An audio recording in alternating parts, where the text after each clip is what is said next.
My name's Jen Underwood. I'm disabled. I have complex regional pain syndrome.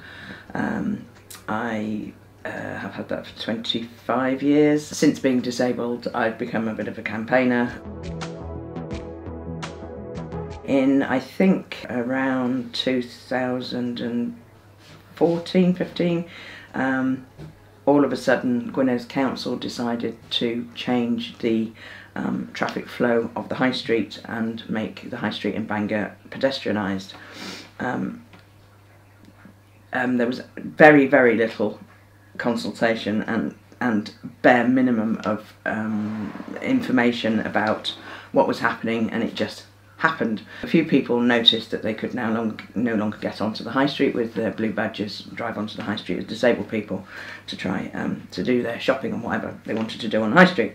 So a few letters were written to the paper, and I then wrote to the paper myself asking for the contact for these people who obviously were annoyed enough to write into the paper. So we found some people and we got together. We called ourselves GABOA, which was Give Us Back Our Access, and decided firstly to write to the council and say that we felt that we were discriminated against and we didn't have the access that we used to have. Not only had they blocked the access to the high street entirely, they'd taken away lots of blue badge spaces that were dotted around the town that were fairly close, that might help to access the high street.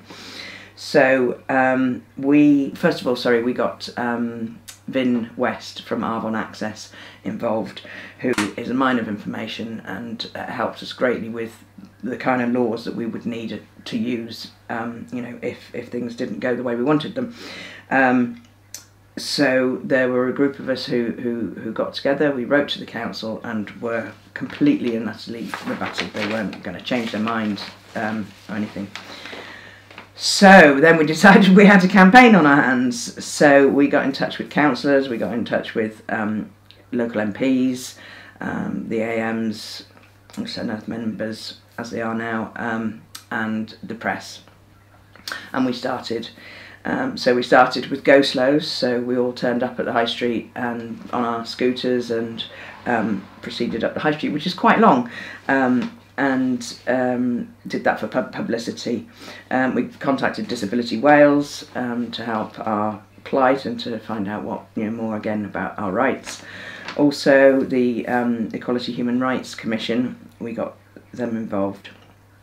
And then we started, we did a survey of all the shopkeepers. So I trundled along on my scooter and went into every single shop that I could get into. Some of them are not accessible, of course. And we asked what they thought about the fact that disabled people could no longer get onto the high street. And 99% were with us. So we made a nice little table of our findings, and we sent that to the council. We also did a petition and sent that to the council.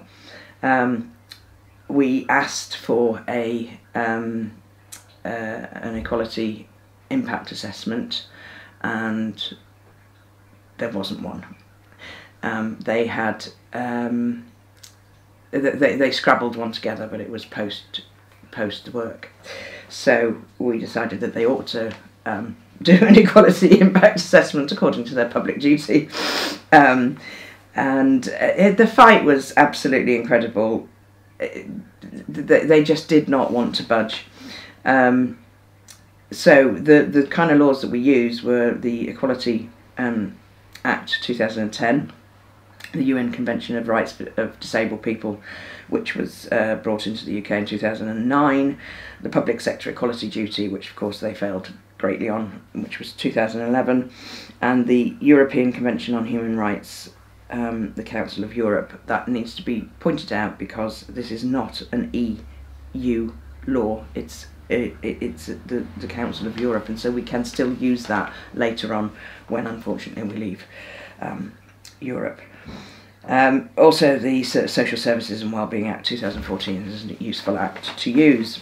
So we did all that and we quoted all these laws, and we didn't really get very far until we got the Ombudsman involved. And once we started to negotiate with the Ombudsman, then I think Gwynedd Council were told that they had to do something about the discrimination that they'd imposed upon us. So we had absolute success. We were blown away because we were invited into the council and they'd made 3 proposals. We were convinced we were just going to get the worst we could, but obviously the Ombudsman had done his trick, and we got the absolute best compromise that we could have. So basically the High Street, Bangor High Street, is now open at 4:30 every evening, which only gives 1 hour access onto the High Street. However, it is then open all night, and so it gets closed at 10 o'clock in the morning. So if any disabled person with a blue badge wants to get onto the High Street, as long as they do so before 10 o'clock, they now have 3 hours where they can park and move about on the High Street. So that's the usual time. So we got a complete win there, absolutely huge. We went from no hours to 4 hours shopping time or whatever. There's other things you can do on the High Street. There's the chemists, there's dentists, there's you know, cafes that people might want to use, socialising. So we were very, very pleased with what we managed to get, but very, very disappointed that it was such a long and drawn out process. It took 2.5 to 3 years in total, a lot of work, a huge amount of work, and disabled people do not need this extra work. What would be nice would be to have our access granted as a given and not have to fight for our rights constantly. And people might be aware, or should be aware, that, you know, having easy access is not only good for disabled people, it's good for everybody. It's good for people with children, it's good for people who are not disabled but unsteady maybe. In terms of the laws, now we also have the Future and Wellbeing law in Wales, which could also be used to help.